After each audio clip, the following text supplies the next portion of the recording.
복음이 뭐냐? 저는 이렇게 설명합니다. 복음은 하나님의 약속하신 두 번째 언약, 새 언약을 말하는 것입니다. 좀 더 구체적으로 말하면 이렇게 복음을 말하는 사람이 없어요. 다시 합니다. 복음이 뭐냐? 하나님이 우리에게 약속하신 두 번째 언약, 새 언약을 말한다.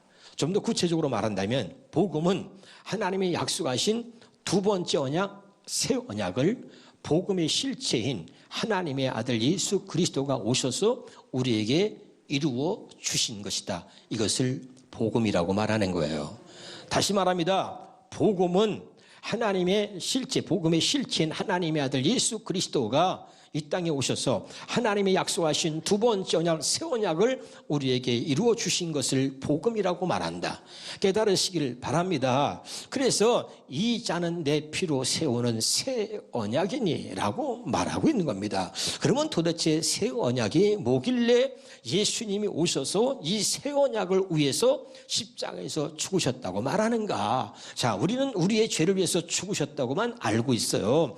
틀린 건 아니지만 지금 제가 여러분에게 말하는 것은 그건 아주 초등학교 정도의 수준에서 말하는 것입니다. 예수님이 우리 죄를 위해서 죽으신 것이 아니에요.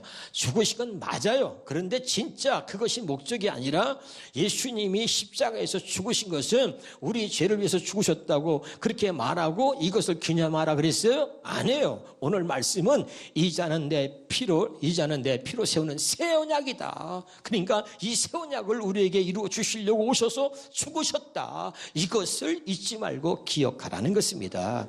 그러면 새 언약이 뭐길래 도대체 이 새 언약을 우리에게 이루어 주시려고 예수님이 오셔서 죽으셨느냐? 이걸 알아야 되는 거죠. 고린도서 3장 6절입니다.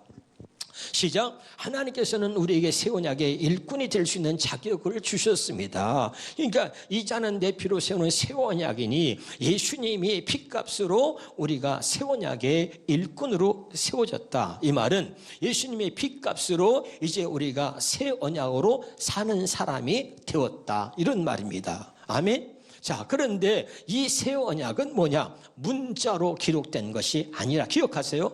하나님의 말씀이 이렇게 문자로 기록된 것이 아니라 뭐라 그랬죠? 시작. 성령으로 기록되었습니다. 자, 중요합니다. 새 언약이 뭐냐? 하나님의 말씀이 문자로 기록된 것이 아니라 성령으로 기록되어 있습니다. 문자는 사람을 죽이는 것이지만 성령은 사람을 살리는 것이기 때문입니다. 오늘 이 성령으로 기록되어졌다는 말이 무슨 말인지 알아야 돼요. 기록되어진 문자는 오히려 사람을 죽이는 것입니다. 율법은 오히려 우리를 죽이는 거다 이 말이죠. 그런데 성령은 뭐야? 다시 말하면 복음은 뭐냐? 하나님의 말씀이 그리스도 안에 있으면 복음입니다. 하나님의 말씀이 그리스도 밖에 있으면 율법이라 그래요. 아멘. 자, 하나님의 말씀을 사람이 가르치면 율법이라 그러고 이 하나님의 말씀이 성령으로 우리에게 성령께서 가르쳐 주신 것을 복음이라 그래요. 어렵지 않죠? 할렐루야. 그래서 이것을 성경으로 문자로 기록된 것이 아니라 새 언약의 일꾼은 성경으로 기록하셔가지고 이제 성령을 따라 살도록 하셨다는 거예요. 아멘이죠. 다시 고린도서 3장 3절을 보면 너희는 우리로 말미암아 나타난 그리스도의 편지니 이는 먹으로 쓴 것이 아니요 이것이 다 뭐야? 먹으로 쓴 것입니다. 그런데 오직 살아계신 하나님의 영으로 쓴 것이며 돌판에 쓴 것이 아니고 어디에? 육의 마음판에 쓴 것이다. 이게 새 언약이에요. 다시 새 언약은 뭐야? 성령으로 기록했다는 것이고 두 번째 새 언약은 뭐예요? 돌판이 아니라 우리 마음판에 기록된 것입니다.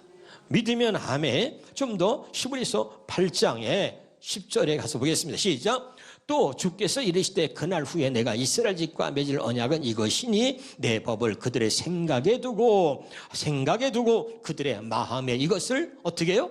기록하리라. 하나님의 법을, 하나님의 말씀을 마음에 기록하리라. 그리고 나서 나는 그들에게 하나님이 되고 그들은 내게 백성이 되리라. 이게 새 언약입니다. 새 언약은 뭐예요? 하나님의 말씀을 우리 마음에 기록한다는 겁니다. 이것을 성령으로 기록했다 그러는 거예요. 할렐루야. 자, 분명히 오늘 깨달아 알 수 있기를 주 이름으로 축원합니다. 그러면 이 말씀을 예레미야에서 뭐라고 말했는가 봅시다. 예레미야 시작. 나 주가 말한다. 그러나 그날들 후에 이제 내가 이스라엘 집과 새롭게 맺을 언약은 이러하다. 곧 이제는 내가 나의 율법을 그들의 가슴 속에 넣어주고 그들의 마음판에 새겨 넣을 것이다. 그리하여 나는 영원히 그들의 하나님이 될 것이고 그들도 영원히 내 백성이 될 것이다. 자, 그럼 여기서 이 말씀이 사실임이 믿어집니까? 그렇다면 하나님의 말씀이 여러분의 마음판에 기록되어지지 않았다면 여러분은 구원받지 못했고 여러분은 하나님의 백성이 아닙니다. 왜? 성경에 분명히 말하기를 하나님의 법을, 말씀을 우리 마음에 기록한 후에 나는 영원히 너희 하나님이 되고 너희들은 내 백성이 될 것이다 라고 말씀하셨기 때문에 알아듣고 있나요? 다시 한번 앞에 보겠습니다. 앞쪽으로 가서 봅니다. 자, 다시 한번 봅니다. 자, 새롭게 맺을 언약, 새롭게 맺을 언약, 새 언약인데 그것은 이러하다. 곧 이제는 내가 나의 율법을 그들의 가슴판에, 돌판이 아니고 그들의 가슴판에, 마음판에, 그들의 마음판에 새겨 넣을 것이다. 그리고 나서 나는 영원히 그들의 하나님이 될 것이다. 아멘. 그렇다면 이 마음판에 하나님의 말씀이 기록되지 않았다면 우리는 하나님의 백성이 될 수 없는 거예요. 그러니까 새 언약은 뭐냐? 하나님이 말씀을 지키고 살 수 없는 우리에게 아예 그 말씀을 문자로 기록한 이 말씀을 사람이 가르쳐서는 그 말씀을 지키고 살 수가 없는 거예요. 그 말씀대로 살 수가 없는 거예요. 그래서 하나님이 두 번째 언약, 새 언약을 약속하셨는데 이게 뭐냐면 우리들의 마음판에다가 하나님 말씀을 기록해서, 아멘. 이제 내가 너희들의 하나님이 되겠다는 얘기는, 말씀을 마음판에 기록했다는 얘기는 그 말씀대로 살 수 있도록 해 주시겠다는 겁니다. 다시 한번, 왜 그러면 하나님 말씀을 우리 마음에 기록하느냐? 신명기 30장 14절을 봅니다. 시작. 오직 그 말씀이 내게 매우 가까워서 내 입에 있으며 내 마음에 있은즉 내가 이를 행할 수 있느니라. 말씀이 어디 있어요? 마음에 있은즉 내가 이를 행할 수 있다는 거야. 자, 여기 보세요. 우리가 어떻게 죄를 졌느냐? 아담이 죄를 졌는데 그 죄가 우리한테까지 왔다 그랬어요. 근데 그 죄가 뭐냐면 하나님 말씀에 불순종했어요. 선악과를 따먹지 말라 그래 따먹고 불순종하여 죄가 들어왔단 말이죠. 자, 우리는 죄에서 구원받았다고 얘기합니다. 자, 문제는 뭐냐면 구원받았는데 늘 하나님 말씀대로 살지 않아요. 그건 구원이 아닙니다. 하나님께서 도저히 죄인된 우리는 하나님 말씀대로 살 수 없고 하나님 말씀에 따라서 순종하며 살 수 없는 존재가 된 겁니다. 믿으면 아멘. 그래서 하나님이 두 번째 언약을 약속하셨는데 하나님이 말씀을 우리 마음판에 기록해서 그 말씀을 순종하고 그 말씀에 따라 살 수 있도록 해주겠다는 거예요. 성경은 말합니다. 마태복음 7장 21절에 입으로만 주여 주여 하는 자가 천국에 들어가는 것이 아니고 다만 아버지 뜻대로 행하는 자라야 천국에 들어간다. 근데 우리는 아버지 뜻대로 행할 수 없는 주인이에요. 그래서 하나님이 우리 택한 자들에게 하나님이 두 번째 약속을 하셨어. 그 두 번째 언약이 뭐냐? 새 언약인데 그 새 언약은 뭐냐? 하나님의 말씀을 아예 우리 마음에다 기록해서 그 말씀을 떠나 살지 않도록 해주겠다는 것입니다. 아멘이죠. 자, 마음판에 기록되니까 그 말씀이 이루어지는 거예요. 자, 여기 보세요. 자, 기록되신 문자로 있던 이 말씀을 아무리 내가 여러분이 가르쳐도 말씀대로 살 수가 없습니다. 그런데 하나님이 마음판에 기록했어요. 자, 예를 들어서 내가 수없이 얘기했습니다. 남편이 미워 죽겠습니다. 도저히 용서가 안 됩니다. 근데 하나님이 말씀을 요 마음판에다가 기록했습니다. 용서하라고. 그러면 용서가 마음이 드는 것입니다. 아멘이죠? 자, 이게 뭐가 다르냐? 하나님의 말씀은 하나님의, 왜 하나님의 말씀이냐? 그대로 하나님 말씀하신 것은 하나님이 이루시기 때문에 하나님의 말씀인 거예요. 사람의 말과 하나님의 말씀이 다른 건 뭐냐? 사람은 아무리 말을 잘해도 그 말한 대로 모든 것들이 이루어질 수가 없어요. 근데 사람의 말과 하나님 말씀이 다른 건 뭐냐면 하나님은 말씀하시면 그 말씀하신 것을 그대로 이루시는 분이에요. 빛이 있으라 하시니 그대로 되니라. 모든 우주 만물을 말씀으로 지은 거잖아요. 믿으면 아멘. 그래서 하나님의 그 말씀이 우리 마음판에 기록되어졌다. 마음판에 기록하신다는 얘기는 그 말씀이 우리 마음판에 딱 기록되어지면 그 말씀이 그냥 우리의 마음이 되어서 그 말씀이 이루어지는 거예요. 그것이 말씀이 권세요 능력인 거예요. 그게 사람의 말과 하나님의 말씀이 다른 거예요. 다시 합니다. 하나님의 말씀은 말씀하시면 그대로 이루어진다. 그래서 우리 마음에 기록한다. 그러면 그대로 이루어지는 거예요. 그래서 내가 너의 하나님이 되겠다는 거죠. 그리고 약속한 게 새 언약입니다. 이렇게 내가 너희들을 만들어서 이렇게 내가 말씀대로 주의 뜻대로 아버지 뜻대로 살도록 내가 너희를 만들어주고 나서 내가 너의 하나님이 되겠다. 이렇게 말씀하고 있는 거죠. 깨달은 줄로 믿습니다.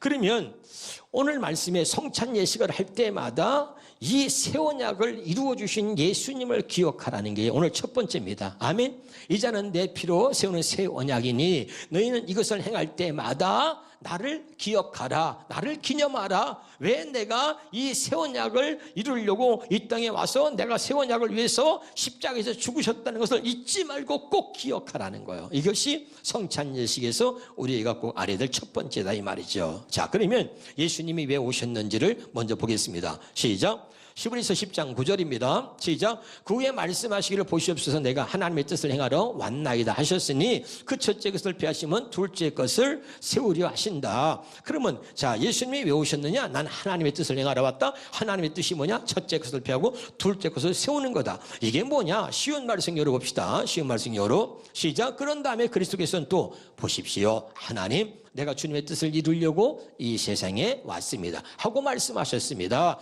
이처럼 그리스도께서는 두 번째 것이 뭐야? 새 언약입니다. 새 언약을 세우시려고 첫 번째 것, 곧 옛 언약을 폐하셨습니다.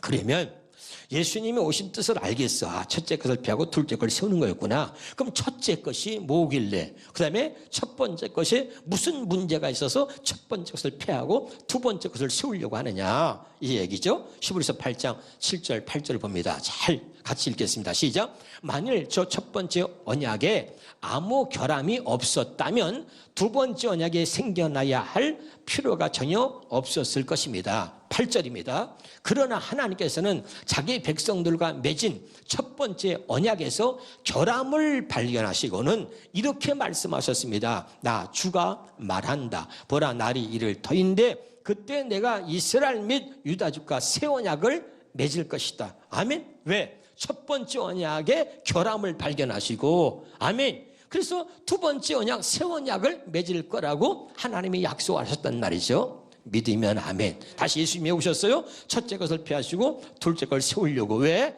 첫째 것이 흠이 있었기 때문에 하나님이 둘째 것을 세우시려고, 둘째 것을 세우시마 약속하신 하나님이 그 둘째 것을 우리에게 새 언약을 이루어 주시려고 예수님을 보내셨다 이 말입니다. 그러면 그 성경에서 말하는 첫 번째 언약, 첫 번째 것의 흠이 뭐냐? 히브리서 7장 28절입니다.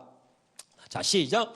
율법은 약점을 가진 사람들을 제사장으로 세웠다는 거죠. 모든 사람은 다 하나님 앞에 죄인이라 그랬죠. 그런데 죄인인 사람을, 율법은 약점을 가진 사람을 제사장으로 세웠다. 이 말은 율법을, 기록되어진 말씀을 사람이 가르쳐서는 구원에 이르게 할 수 없다. 이게 첫 번째 약점입니다.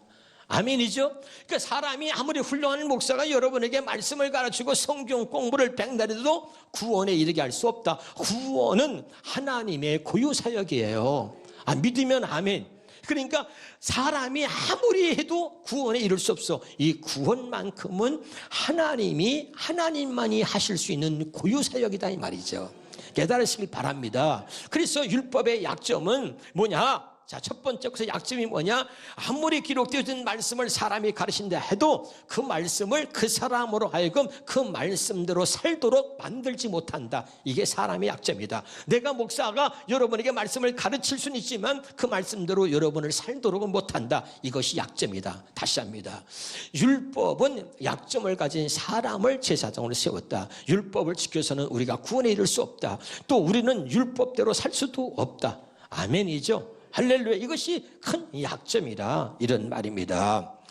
깨달을 수 있기를 주 이름으로 축원합니다. 그래서 로마서 3장 20절에 보니까 율법은, 자 시작. 그러므로 율법의 행위로 그의 앞에서 의롭다 하심을 얻을 육체가 없나니 율법으로는 죄를 깨닫게 하는 거죠. 아멘. 그러니까 율법의 약점이 뭐예요? 율법은 우리로 하여금 의롭게 할 수 없다. 우리를 구원에 이르게 할 수 없다. 우리를 하나님 말씀대로 살도록 할 수 없다 이 말입니다. 알았죠?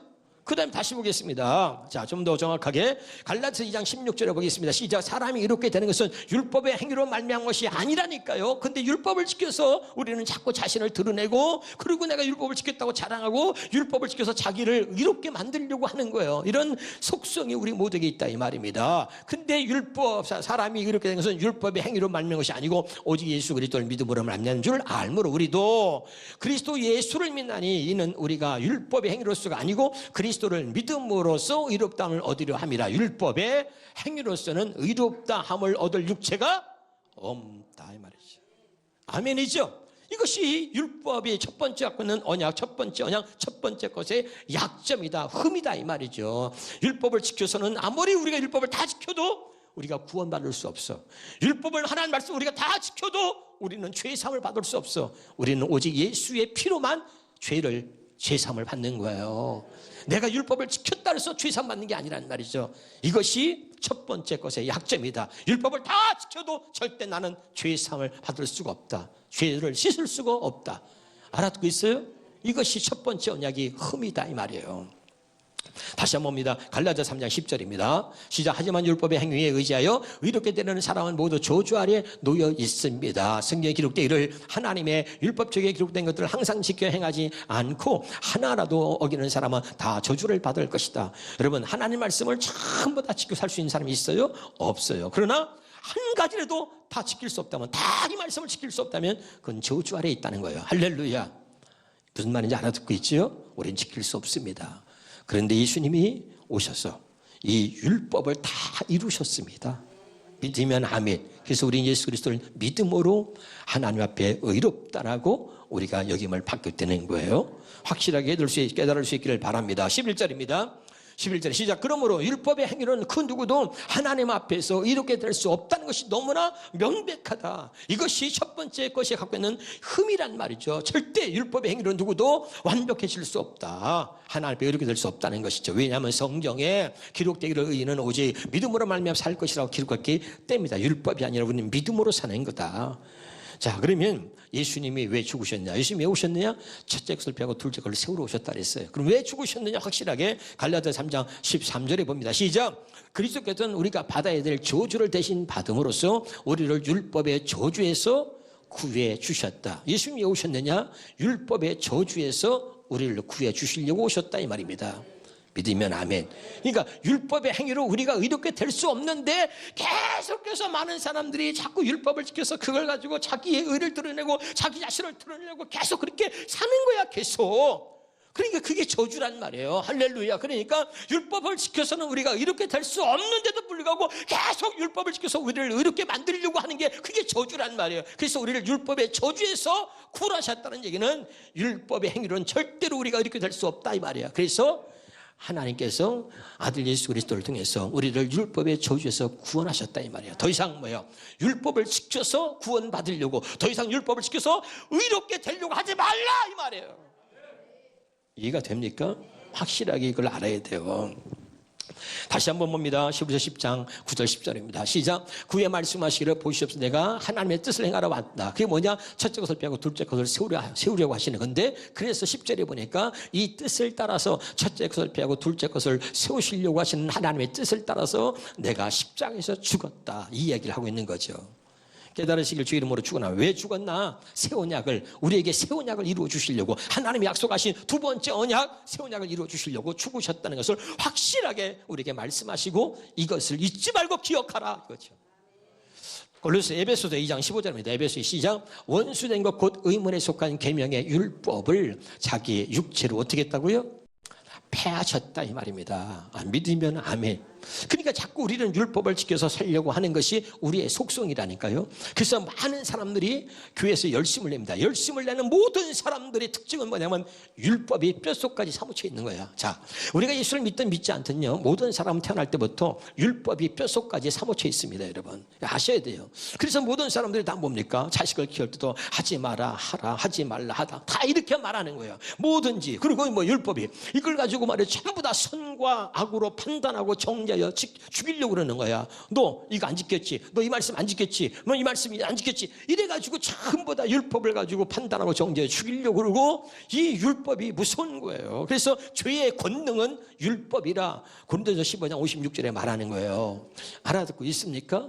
할렐루야. 그래서 예수님이 더 이상 율법을 가지고 자랑을 하고 율법을 가지고 구원받을 수 있다 가르치고 율법을 가지고 자기 자신을 의롭게 만들려고 하는 그런 못된 것들을 예수님이 이거 십자가에서 못 박아 그래서 죽인 거예요. 이게 뭐냐면 원수된 것 곧 의면에 속한 계명의 율법을 자기 육체로 폐하셨다는 얘기는 더 이상 우리의 육체를 가지고 그 율법을 지켜서 의롭게 되려고 하지 말라 이 말이에요. 그래서 이 율법을 자기 육체로 폐하셨다 이 말입니다. 또 봅시다. 골로새서 2장 14절 봅시다. 14 시작. 자, 이게 뭔가 잘 봐요. 우리에게 불리한 율법의 채무 증서를 십자가에 못 박아 없애버렸다. 율법은 뭐냐면 성령의 채무 증서라는 거예요. 채무 증서. 그래가지고 언제나 율법을 가지고 마귀가 역사하고 너 이 말씀 지켰어? 너 이 말씀대로 살았어? 자꾸 이걸 가지고 들이밉니다. 그 율법은 채무 증서 같아. 그러면 마귀가 자꾸 판단하고 정죄하고 자꾸 그를 주눅들게 하고 되게 만드는 거야. 너 말씀이 이렇게 했는데 너 이 말씀 지켰어? 하고 들이대는 거야. 채무증서 같아. 이해가 돼요? 우리는 여기 보세요. 이 말씀을 내가 지키고 사는 것이 아니라 우리는 그리스도 안에 사는 거야. 그리스도 안에 살면 이 율법이 다 우리에게 이루어지는 것입니다. 깨달으시기를 주 이름으로 축원합니다. 할렐루야. 그러니까 이 율법이 기록되어진 이 말씀이 기록되어진 말씀, 문자로 기록되어진 말씀을 사람이 가르쳐서 이렇게 그 말씀을 지키도록 한 것이 첫 번째 언약이야. 근데 이것이 흠이 있어서 두 번째 언약, 새 언약을 약속하셨는데 새 언약은 뭐냐? 이 기록되어진 문자를 성령으로 우리 마음판에다 성령으로 기록한다는 얘기야. 안 믿으면 아멘. 할렐루야. 알았습니까?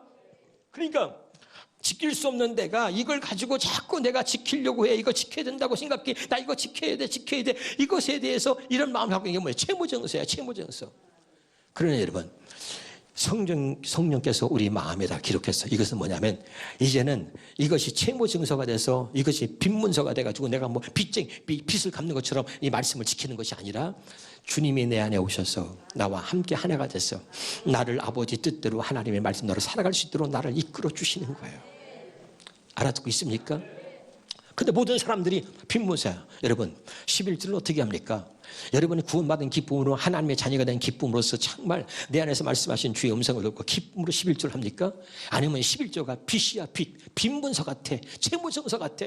그래서 안하자니 장로가 돼가지고 안하자니 그렇고 권사가 돼가지고 집사가 11조 안하자니 그렇고 하긴 해야 되고 마지못해 하고 그래서 그냥 형식적으로 하고 인사치레로 하고 그런 거 아니에요? 채무증서가 아니에요. 뭔가 깨달을 수 있길 주 이름으로 축원합니다. 다시 한번 봅니다. 쉬운 말 성경으로요. 그래서 이렇게 말합니다. 시작. 또한 하나님께서는 우리를 거슬러 대적하는 각양 율법의 조문들이 적혀있는 빈문서. 이게 빈문서야. 빈문서. 11조 해야 돼 말해야 돼. 빈문서야. 이렇게 하지 말라. 하나님 받지도 않아. 하나님 앞에 기쁨으로 주님이 내 안에 계셔서 나를 구원하시고 이 말씀을 다 이루신 그 예수님이 내 안에 계셔서 주 안에서 그리스도 안에서 11조도 그리스도 안에서 하는 거예요. 그래야 기쁨이 넘치는 거고 하나님 받으시는 겁니다. 근데 빈문서야. 그래가지고 뭐요? 하나님께서 이것을 갖다가 어떻게 해서 율법의 조문들에 적혀있는 빈문서를 말끔히 제거하셨는데 곧 그것을 십자가에 못 박아 아주 없애버리셨습니다. 깨달으실 주 이름으로 축원합니다. 그래서 이 말씀이 빈문서가 되고 채무증서가 돼서 이것 때문에 안 지킬라니 부담되고 지킬라니 또 부담되고 그래서 그런 식으로 신앙생활 하지 말고 할렐루야. 이제는 새 언약을 약속하신 하나님이 이제 우리를 하여금 이 말씀을 이 법을 우리의 마음에 기록했으니 이제 그것이 그저 그 말씀이 그대로 우리의 삶 속에서 이루어지는 거야. 내가 이걸 하려고 노력하는 게 그냥 이루어지는 거야. 빈문서가 아니라 이 말씀이 우리에게 생명의 말씀이 돼서 이 말씀이 능력의 말씀이 돼서 우리 삶 속에서 그냥 이루어지는 것입니다. 할렐루야. 깨달으시길 주 이름으로 축원합니다. 두 번째 고린도전서 11장 26절을 보겠습니다. 시작. 너희가 이 떡을 먹으며 이 잔을 마실 때마다 주의 죽으심을 그가 오실 때까지 전하는 것이다. 성찬여식을 왜 하는 것이냐? 예수님께서 십자가에서 죽으신 것은 이 잔은 내 피로 세우는 새 언약이다. 이걸 기억하라는 거야. 왜 죽으셨느냐? 새 언약, 하나님이 약속하신 두 번째 언약, 새 언약을 우리에게 이루어 주시려고 예수님이 십자가에서 죽으셨다는 것을 성찬예식을 할 때마다 잊지 말고 기억하라. 하나님의 뜻대로 하나님 말씀대로 살 살지 못하는 우리에게 하나님의 말씀을 우리 마음판에 기록하여 하나님의 뜻대로 말씀대로 살 수 있도록 해주시기 위해서 아들 예수 그리스도를 보내서 이 주님이 하나님이 약속하신 두 번째 새 언약을 우리에게 이루어 주시려고 십자가에서 죽으셨다는 것을 잊지 말고 기억하라. 이것을 성찬 예식 할 때마다 이걸 기념하라. 두 번째는 뭐야? 다시 읽어봅니다. 거기 주의 죽으심을 따라합시다. 주의 죽으심을. 성찬 예식을 할 때마다 이 잔을 마실 때마다 성찬 예식 거행할 때마다 예수님이 죽으심, 왜 죽으셨는지 그가 오실 때까지 전하는 거란 말이에요. 기억하고 그 다음에 사람들에게 예수님이 왜 죽으신지 아십니까? 우리 죄를 위해서. 아닙니다. 예수님이 죽으신 것은 하나님이 약속하신 두 번째 새 언약을 이루어 주시려고 오셔서 우리에게 그 새 언약을 이루어 주시려고 십자가에서 죽은 것입니다. 이것을 전하라 이 말이에요. 이 자는 내 피로 세우는 새 언약이니, 이 자는 내 피로 세우는 새 언약이니, 들어라, 기억하라, 전하라. 이 자는 내 피로 세우는 새 언약이니, 이것을 기억하여 주님이 다시 오실 때까지 주님의 죽으심을 기억하라. 이 새 언약을 기억하고 전하라는 거예요. 이제 알았습니까? 이것이 성만찬의 목적이고 의미라 이 말입니다.